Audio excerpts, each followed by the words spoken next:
Hello guys, welcome back to another video. This video is going to be super helpful for students who are pursuing their master's degree in psychology and are interested in various job prospects. This video has a different format as you can see.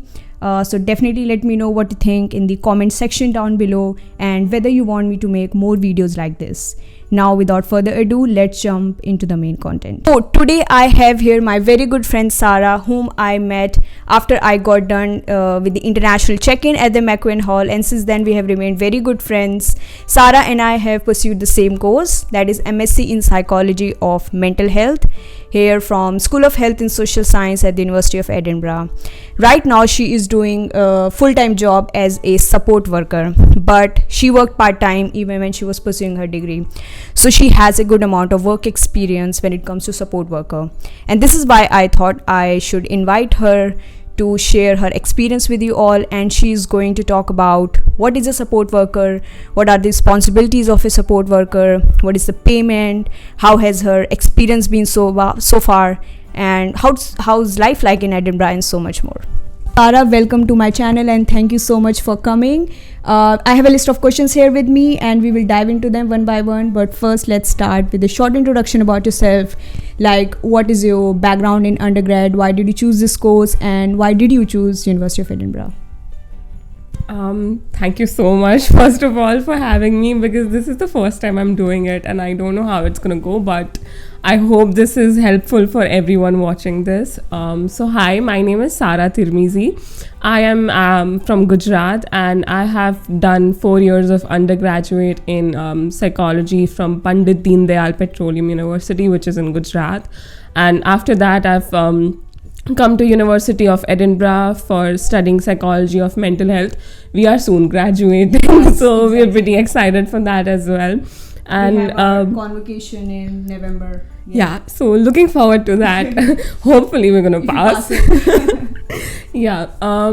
So one of the reasons why I chose University of Edinburgh and this course was because since I started doing undergraduate degree, I was pretty sure that I want to go into clinical psychology.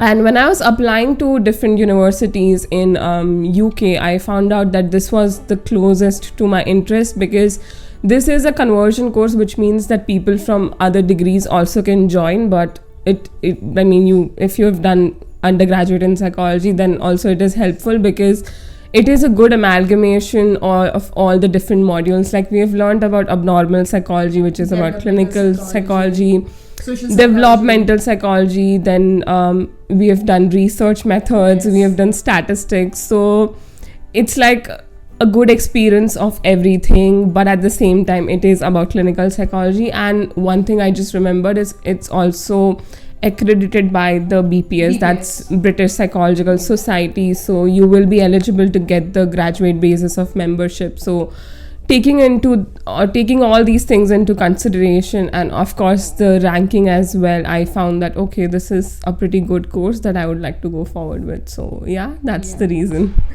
Actually, the reason I chose this course is because I had a undergrad background in economics, and this was like a good opportunity for me to get into psychology, and this is the reason I chose this course. So that's for me. So my next question is, what is a support worker? Okay. Yeah, so basically support workers are people who would provide support to the vulnerable population in the UK. For example, people who are old and who are not able to do things on their own, people with learning difficulties or disabilities, people who have mental illnesses like autism, people who have neurological conditions like epilepsy. So these are people who are dependent even for their everyday activities, right? So they do need support in doing their daily routine tasks, for example, going out or having a meal or even cooking.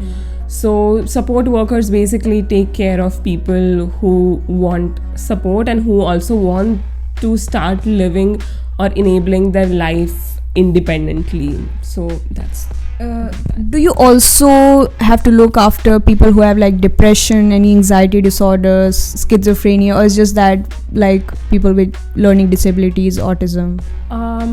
So again, like there are people who have depression, anxiety, but I think those are more comorbid than specifically about anxiety. Mainly support workers deal with people who have autism or who are like majorly dependent on other people for their life, right?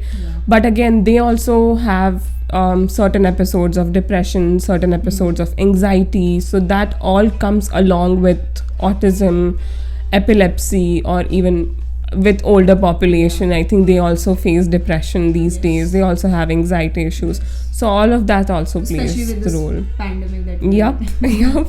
So, you have nicely explained the role of a support worker. Now, I want to ask you, what are the responsibilities? What are the things that you're responsible for now that you're working as a support worker? Okay, so we have a lot of responsibilities where we have to firstly take care of a lot of documentations, because people in the UK, they are very strict about following certain protocols and following certain regulations. Like, you know, you can't just let go one thing because it's just very small. So like, we have to take care of their medications, make sure that we're giving the medications on time, the right dose and everything. Also we have to take care of their finances, because again, people with autism or people with learning disabilities, they don't have full power or the full capacity to take care of their finances, right? So we also have to do that. Plan out their daily activities, think about what new things you can do with them so that they can enjoy. Also, like, really take into consideration their likes and dislikes. For example, if they like going out, if they like to attend concerts or music, take them for that or suggest them for that. But also take care of their triggers. Like, there are certain people who get triggered by loud music, crowded places, to take care of all those things. Sometimes, but not all times, we have to take care of their personal hygiene as well, because they are not fully capable or able to do it by themselves, so they need help with that. So personal hygiene also plays a very important role. Basically all these things. Just another question. Do you also get some training, like with the medication dosage? Do you get all planned, by the company? Do they provide you with that? Because you obviously, like a general person, would not know what medications to give to an epilepsy patient. Yeah, so I have my background in psychology, but not a lot of people who are doing support workers have experience of dealing with vulnerable people. So all the companies here and all the healthcare care homes, they provide training for medication, they provide training for manual handling. For example, if you're taking a person who is on wheelchair, if you're taking them out, so you have to like really be competent for doing all these things. Even for administering the medicine, they would initially not let you do that if you've just started. So when I first started doing it, I had to do it under someone's supervision until they were confident that you know their dosages, you know their medications and side effects, so you will be able to take care of that. So you don't have to worry about anything? Even if you do not have experience in this, you don't have to worry about it, because they will give you training. It's just that just pay attention to the training and take care of all those things.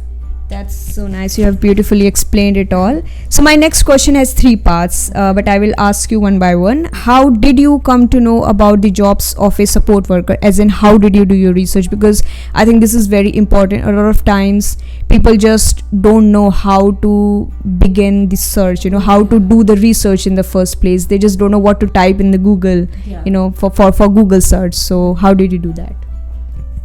So when I initially came here, I also didn't know what support workers are, or even there's like a job for support workers or assistant psychologist and all that. So before coming here, even when I was choosing universities, I used to get in contact with alumni who have done the same course, and I would ask for their experience. How was it? How did they get the jobs? So I started my research when I was in India. So before coming here also, you can do all these research. I think it would be very helpful for you.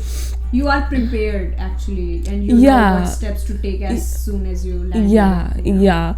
Other than that, whenever I was looking for jobs on Indeed or Glassdoor, I would just again, I didn't know anything, so I would just type in psychology related jobs or psychology jobs or psychologist, and that is when I came to know about care homes and support workers and assistant psychologists. And I started applying as soon as possible for jobs of assistant psychologist, because that's the closest to clinical psychology, right? But a lot of people have suggested this to me, and even our professors, that even assistant psychologist, for the job of an assistant psychologist also, they ask for experience in a similar setting or in a care home, or basically where you have dealt with people who are vulnerable, so it's right? it's not like you can jump directly to the assistant psychologist job. You need some prior experience. Yeah. So even I thought that, okay, I'll just get an assistant psychologist job, but then that's not the case. You have to gain some experience in a clinical setting or dealing with people who are vulnerable.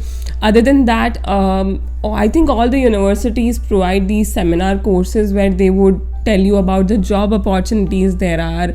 And like, for example, I was anyway planning to go for doctorate programs, so I always kept an eye on all the online seminars that used to happen for doctorate programs or PhD, anything related to research.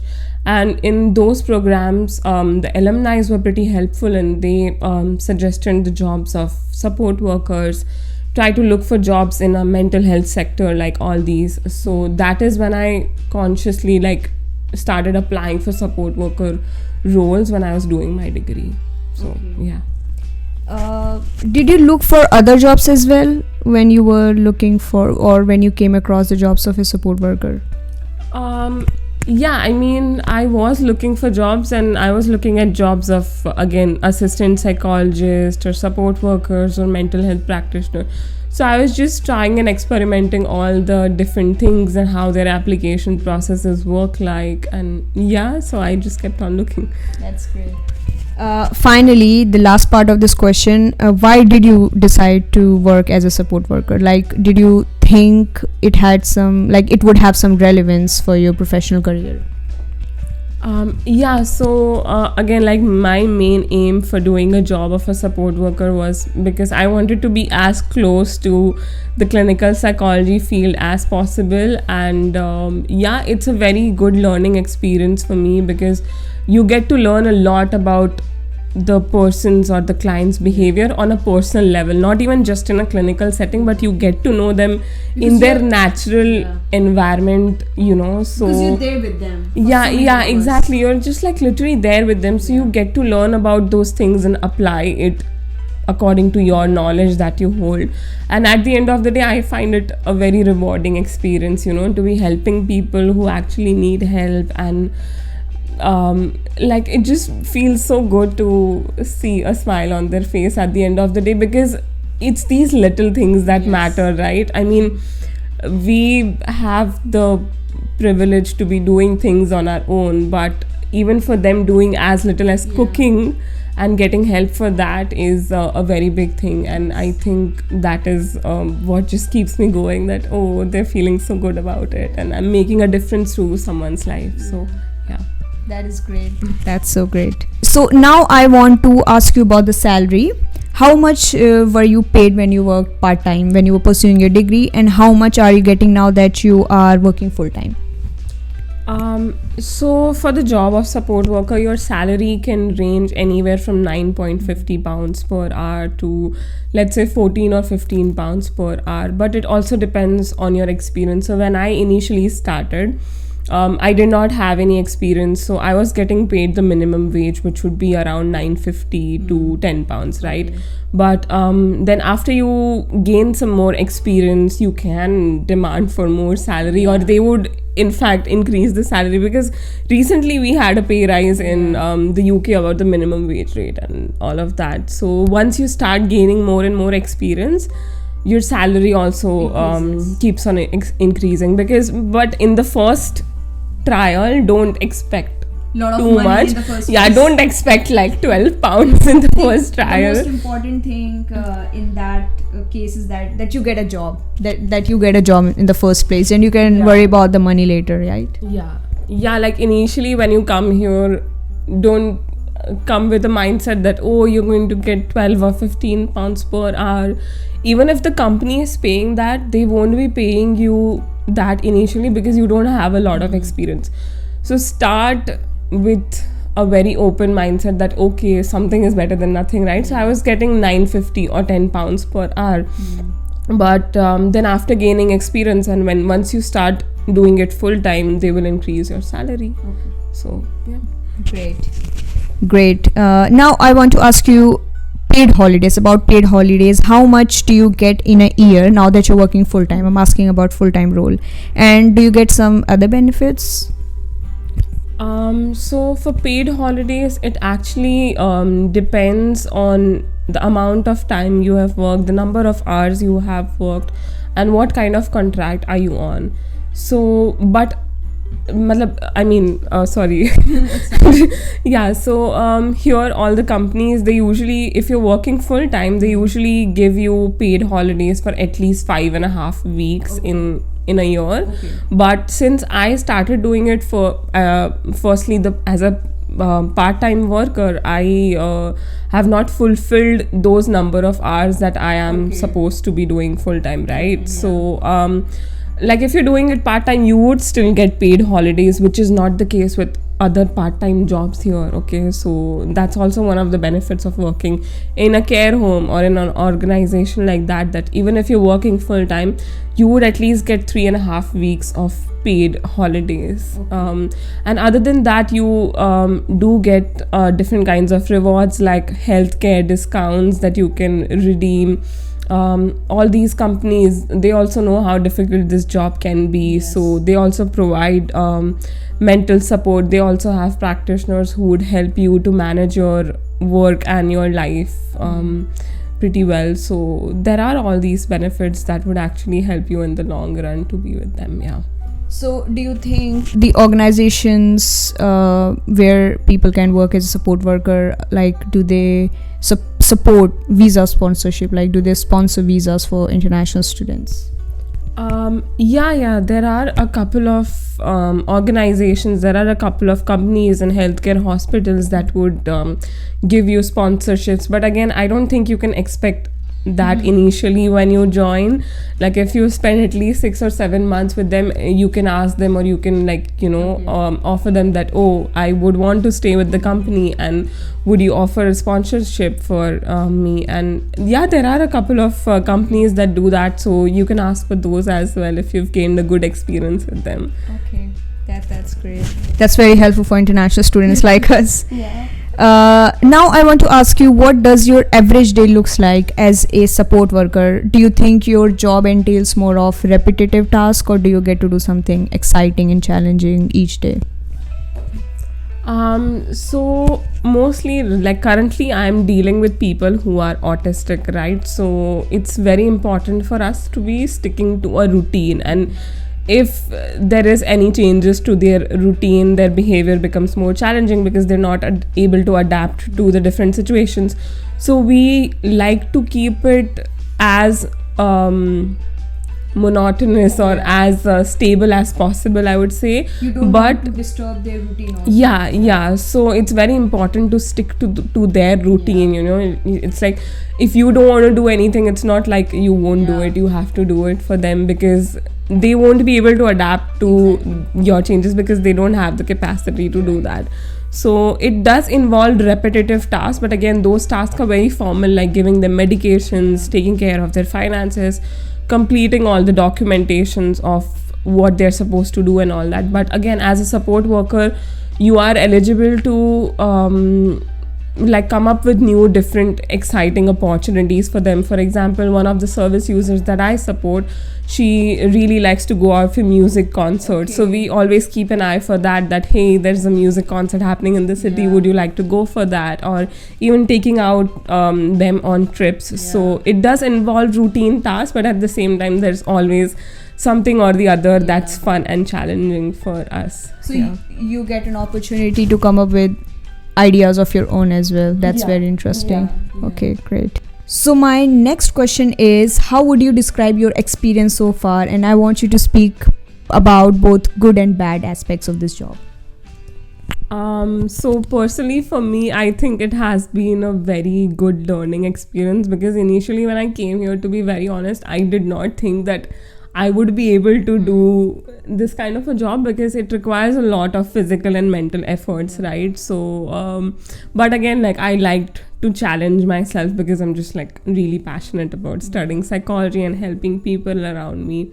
So I would say that it has been a learning experience personally, and according to my career as well, because you get to see people in their most natural self. So you can see their good behaviors and bad behaviors, what triggers them, what doesn't trigger them, and it helps you a lot to actually apply all these learning experiences into your own field and into your own knowledge about the theories and disorders that you have read about. So definitely I think it has helped me a lot with my career, and to like make myself familiarized with all the disorders, autism, how do people manage their behaviors and triggers. So it has been a wonderfully learning experience for me.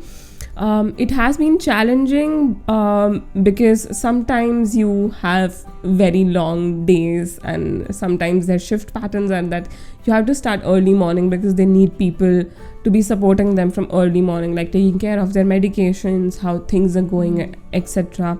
But I think it's manageable, because most of the companies here, they are pretty understanding about their shift timings, and you can be flexible with your shift timing. You don't have to stretch a lot of hours in a day. Other than that, it sometimes can be mentally challenging for you to be taking care of people all the time who are facing mental disabilities, because at the end of the day we also get tired, right? So we can actually feel that cognitive overload that's happening. But again, these companies are so helpful and so supportive about it, that you get as many breaks as you want when you're working, and even when you need any kind of mental help, they would always be there for you. So yeah, just keep an eye out for this. It's not going to be very difficult, but I would say that it just trust the process, and if you're doing this job, it will take you some time to get adjusted to it, but I'm sure you'll be fine. And other than that, the good experience, I would say that again, going out with the clients and the service users and seeing them so happy. And I still remember one time I was sitting out in a park with one of the ladies that I support, and she was telling me about some things that she had been through, and at the end of the day she just told me that, hey, thank you so much for listening to me. So it's all these little things that really matters, and that actually has an impact on them. So yeah, like at the end of the day, just remember that you're making a very big difference to somebody's life by doing all these things. So yeah, I would say that. Thank you. That's so great. So my last question, this is the last question of this interview. How are you finding Edinburgh? You can start with that. Yeah, I think Edinburgh is beautiful. Okay, I really like it. It's very pretty. Again, the weather sometimes can be a bit daunting. Like when we started this interview, it was cloudy outside. Now it has got sunny, and I don't know what's gonna happen after 2 hours. But it's a really good city, I would say. It's like a city, but at the same time you get a very peaceful vibe from the places. Everything is readily accessible to you, and people are also extremely helpful here. So I've had a pretty good experience, and I love this city. Any recommendations for cafes or restaurants? So for cafes, I would say that if you are a big fan of coffee, definitely try Artisan's Coffee, or I would say Milkman. I think we have been to I think we've been to Milkman, and they have really good coffee, and they have coffee scented candles. How cool is that? Other than that, if you like ice creams, go to Artisan's Ice Cream, Artisan's Gelato, and Alanda's. And for restaurants, you go first if you know a lot of Indian places. Yeah, I mean, I've been to Mother India Cafe. That's very close to our college campus, but I like Rustam the best. Like I've been there 3 times, and it's a very nice. Like if you really need an authentic Indian food, then definitely go to Rustam. Like our campus is scattered all over the city center, yeah. so even if you're going to classes, you would explore good restaurants and cafes, and that's a good thing about Edinburgh. Other than that, if you like Italian restaurants, do go to Franco Manca, Vapiano. Are they at Princess Street? Yeah, all these places are like in the city center. So yeah, check out all these places, go out to all the tourist attractions here. It's extremely beautiful. Definitely go to Arthur Seat. It's like one of the best places I've ever been to in my life. It was such although I didn't go there with Sara, I went with another friend of mine, but it was definitely, go check that out. And finally, any advice for people who have come to the UK and are pursuing their master's degree in psychology? So I would say that please be easy on yourself, because initially when we came here, it was a bit of an overwhelming experience, and I get that. Like, it's okay to feel this way. I have been there, but just know that it's a process. It's gonna take a lot of time. Good things do take time, right? So be patient about everything. Don't be too hard on yourself when you're coming here, because as I said, you will be overwhelmed about everything that's going on. So try out different places, meet new people, have good experiences, and then like think about your career as well, how you're gonna get jobs, and like try to network with people as much as you can, but just please settle down and be easy on yourself. Take it slow. I know it can be mentally exhausting, especially doing part-time jobs along with degree. It was really difficult, but you will get through it if you can manage everything well. So yeah, I would say that just take your time, trust the process, and I hope it will be fine for you. Yes, I hope that was motivational enough for you all. So that's the end of this interview, guys. Thank you so much, Sara, for agreeing to this interview. I know you have a busy schedule these days, but you still said yes, so I'm very, very grateful to you. Yeah, thank you so much for having me. I've not done this before, but again, like, I really enjoyed it. Trust me, it was like so nice and candid, and I hope this was really helpful for you. And if you have any questions, just please let me know, and do follow her, subscribe her. She's making really good content and just working hard for it. So Thank you so much, Sara. So yeah, as Sara said just now, guys, if you have any questions, you can put them all in the comment section down below. We will definitely get you back. And Sara is also available on Instagram, so I will put the link of her handle account in the description. You can follow her, and even if you want to ask any questions directly to her, you can ask her as well. So yeah, okay, that's all. bye guys. Yeah, take care and stay happy.